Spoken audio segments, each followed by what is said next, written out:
요한복음 8장 32절에서 예수님은 진리를 알지니 진리가 너희를 자유케 하리라 이렇게 말씀을 하십니다. 예수님의 말씀과 같이 복음은 참으로 많은 자유를 가져다 주었습니다. 특히 구약의 율법에 얽매여 살던 유대인들에게는 모든 율법의 얽매임에서 해방을 시켜 주었습니다. 그런데 유대 율법적 전통을 지켜오던 유대인 신자 가운데는 아직 진정한 복음의 진리를 깊이 깨닫지 못하고 구약의 여러 가지 규례를 계속해서 지켜야 한다고 생각하는 사람들이 있었습니다. 레위기 11장을 보면 여러 가지 음식에 관한 규례가 나오는데 그걸 지켜야 한다고 믿었던 것입니다.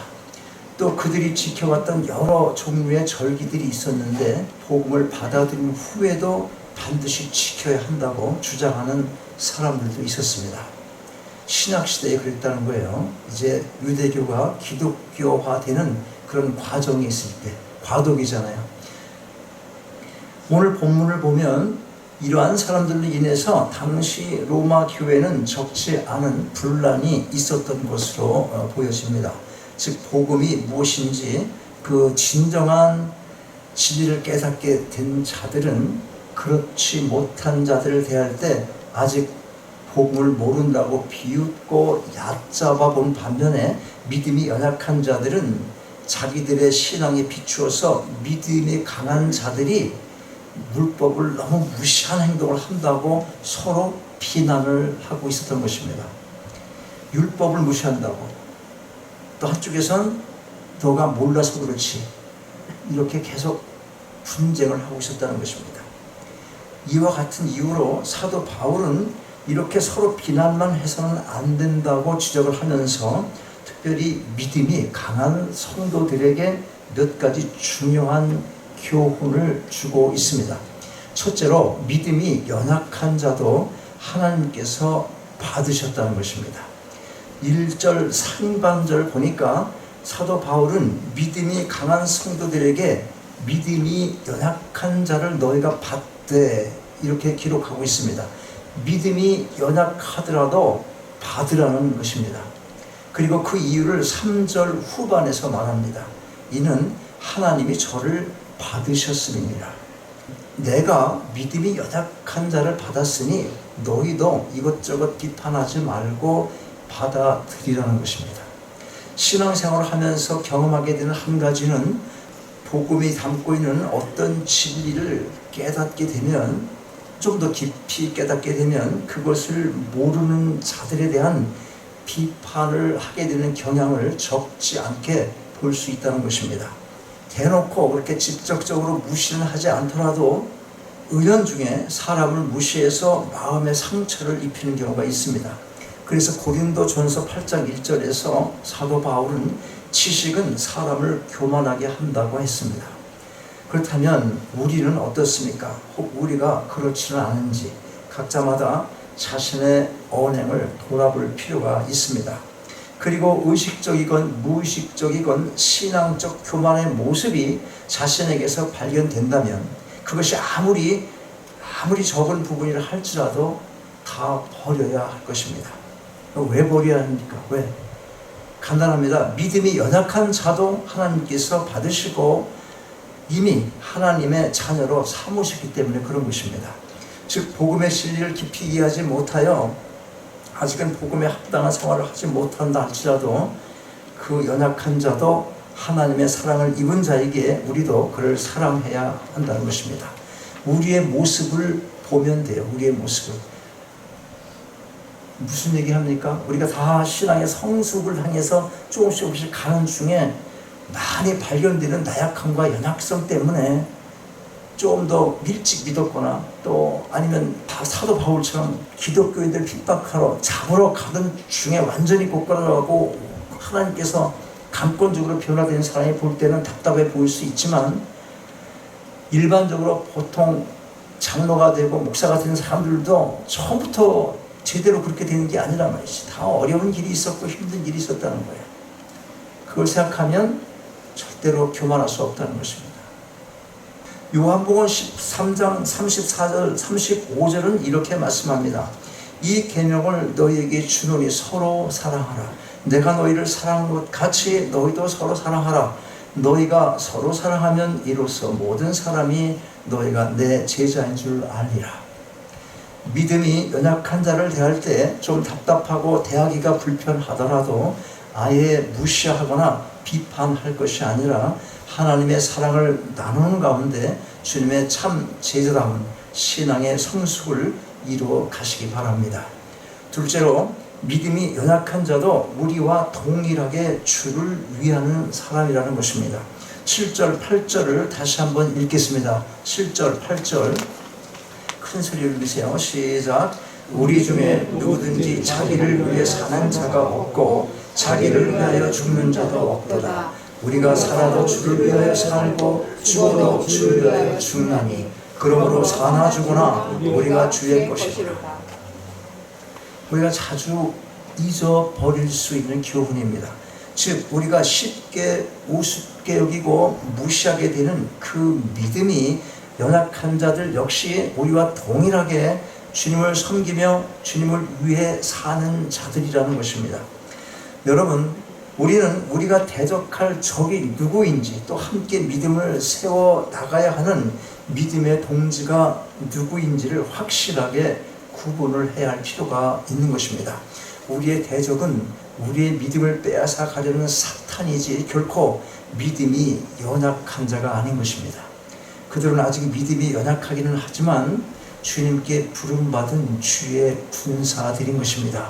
군사들도 어떤 특수 임무를 위해서 특별한 훈련 받은 사람들이 있잖아요. 아직 총도 못 쏘는 사람들이 있어. 어떤 사람은 총만 닦는데도 힘든 사람이 있을 거 아니에요.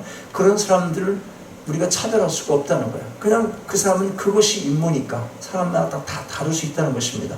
왜 이런 말이 이렇게 길어지냐면 믿음이 연약해도 연약한 대로 쓸 자리가 있기 때문에 사랑으로 감싸고 믿음을 세워나갈 수 있도록 노력을 해야 될 필요가 있다. 그걸 말씀드린 것입니다.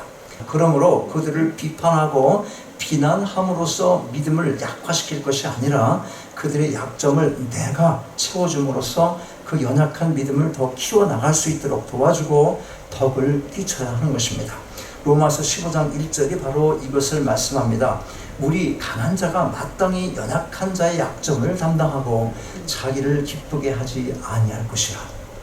믿음이 연약한 자의 약점을 담당하심으로 우리 모두의 삶이 주님의 것이 될 수 있기를 바랍니다. 셋째로 판단하실 분은 오직 하나님 한 분뿐이라는 것입니다. 4절 말씀 또 같이 한번 읽겠습니다. 4절 시작. 남의 하인을 판단하는 너는 누구요? 그 서는 곳이나 넘어지는 곳이 제 주인에게 있음에 저가 세움을 받으리니 이는 저를 세우시는 권능이 주께 있음이니라. 아멘. 사도 바울은 우리가 알아야 할 또 하나의 중요한 사실을 교훈하고 있습니다. 그게 뭐냐면 인간을 판단할 수 있는 존재는 이 세상에 아무도 없다는 것입니다. 로마서 2장 6절에 보면 하나님께서 각 사람에게 그 행한 대로 보응하신다. 그렇게 말씀합니다. 그럼에도 불구하고 이미 말씀드린 대로 우리는 남을 쉽게 판단하고 정죄를 하기까지 합니다. 특이점이 뭐냐면 성경을 좀 더 안다고 하는 성도들이나 기도 꽤나 한다고 하는 성도들, 언젠가 한번 얘기했잖아. 새벽 기도 계속 나오면 열심히 나와서 자기 성장하면 된 건데 저 인간은 1년 내내 새벽 기도하면 안 나와. 이런 마음이 생기게 되는 거야. 우리는 그런 일이 있어 없어? 왜 없어? 새벽 기도 안 하니까. 남들이 우리 교회 보면 참 이상하다고 그래요. 이상한 교회라고 그래요. 그런데 특별한 경험 말고 우리 교회 쭉 빠지는 사람 있냐고. 주일날 없잖아. 없어요. 그 다음에 수요 예배 가끔 좀 늦게 뭐 하고 그러는데 누구 가끔 빠질 때가 시간 못 맞춰서 그럴 때가 있긴 하지만 거의 100%지. 거의 100%잖아. 100% 출석에 100% 수요 예배, 뭐 가을이나 뭐 영어권 수요 예배 하지 않으니까 뭐 그렇지만 여러분 이거 자랑하면 안 되고 이게 자랑할 게 아니야. 왜냐면 원래 그래야 되는 거니까. 하나님께서 계속 교회가 함께하는 공동체, 모이는 공동체, 흩어지지 않는, 흩어질 때는 선교나 전도를 목적으로 해서만 흩어지는 거예요. 그렇지 않으면 모여야 되는 것입니다. 모여야 힘을 받고 공동체의 성격, 그것을 유지하고 건강한 교회, 주님을 머리로 하는 건강한 교회가 형성될 수 있게 되는 거예요. 이게 굉장히 중요한 것입니다. 자, 어쨌든 잘못된 열심, 이런 게 있어요. 이런 기도나 열심히 지식을 많이 한다고 해서 남을 비방하고 그러는 사람들이 생기는데 그게 큰 단점이라고 말씀드린 거예요. 우리 이 잘못된 열심이 교만을 키우는 일에 사용되지 않도록 각별히 주의를 해야 할 것입니다. 신앙이 성숙할수록 남을 지적하고 가르치려 할 것이 아니라 남을 섬기는 자세를 가져야 합니다. 그러기 위해서 먼저 내가 좀 더 아는 것으로, 내가 남보다 좀 더 아는 것으로, 그것이 비록 진리의 말씀이라 하더라도 믿음이 연약한 자를 그것으로 쉽게 판단하고자 하는 이 습성부터 제거를 해야 하는 것입니다. 자, 여러분, 믿음이 연약한 자들을 대할 때 우리가 반드시 기억할 것은 1대1의 관계에서만 생각하면 안 된다고 하는 것입니다. 그와 나 사이에 누가 있습니까? 나와 너 사이에 누가 있습니까? 그 사이에 하나님께서 계십니다. 우리는 먼저 그들도 하나님께서 받으신 자들임을 알아야 합니다. 우리 자신뿐만이 아니라 그들 역시 오직 하나님을 위해 하나님께 부름받았기에 오직 하나님께만 판단받을 하나님의 일꾼들인 것입니다. 유리컵에 물을 절반 정도 담고 똑바로 된 젓가락을 꽂으면 이 젓가락이 반듯하게 꼿꼿이 보이지 않고 꺾어지는 것으로 보입니다. 이것을 굴절이라고 합니다. 이처럼 사람의 마음도 깨끗하지 않으면 세상 만사가 모두 똑바로 보이지 않고 굴절되어 보이게 마련인 것입니다. 여러분이 가끔 쓰는 색안경, 짙은 색안경 쓰면 세상이 어떻게 보여요? 다 그 색깔로 보이는 것입니다. 여러분, 때때로 우리도 어떤 편견이나 선입관을 가지고 상대를 굴절시켜서 보고 있지 않은지 정직하게 돌아볼 필요가 있게 되는 것입니다. 그리고 모든 인간은 때가 되면 최후의 심판대 앞에서 오직 하나님의 심판을 받아야 할 대상임을 기억하며 사나 죽으나 주의 것으로 남은 한평생을 살아가게 되시기를 주님의 이름으로 축원합니다. 아버지 하나님, 이 시간 주신 말씀 감사함으로 받습니다. 낮아짐의 자세를 배우게 하셔서 연약한 믿음의 형제 자매들을 사랑으로 섬기게 하옵소서. 세상적인 지식이나 사회적인 지위, 그리고 더 나아가서 진리의 말씀을 사용할 때라도 믿음이 연약한 자들에게 거치는 돌이 되지 않도록 저희의 마음을 다스려 주옵소서. 주 예수 그리스도 이름으로 기도하옵나이다. 아멘.